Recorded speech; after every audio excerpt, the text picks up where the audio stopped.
Fall trade show season is coming, so to get the most out of your next show, here are 3 tips to help your booth stand out. 1. Know the rules of the venue. If you're unsure of the rules, call the exhibition company, don't guess.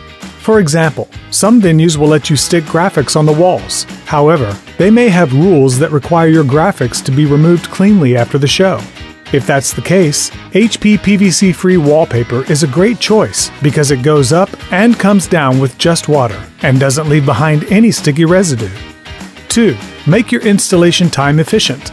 At most shows, the setup team has 2 to 3 days to get everything ready, and you don't need to be wasting your limited time with media products that take too long to install.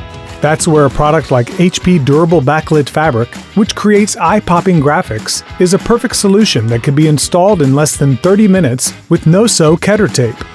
3. Keep your budget under control. The most important goal of a trade show is return on investment. While it costs money to make money, that doesn't mean you need to waste money on overpriced media. With HP Everyday Blockout Display Film, you can have vibrant roll-up banners at a lower price than 100% polyester film. The innovative 3-layer construction produces rigid, durable displays that can last for multiple shows, giving you a long-term return on investment. Whatever your goals this trade show season, the most important thing is to have a plan and know your options. To discuss your trade show strategy and discover more digital print media solutions that will help make your next show a success, contact your HP Large Format Media Specialist today.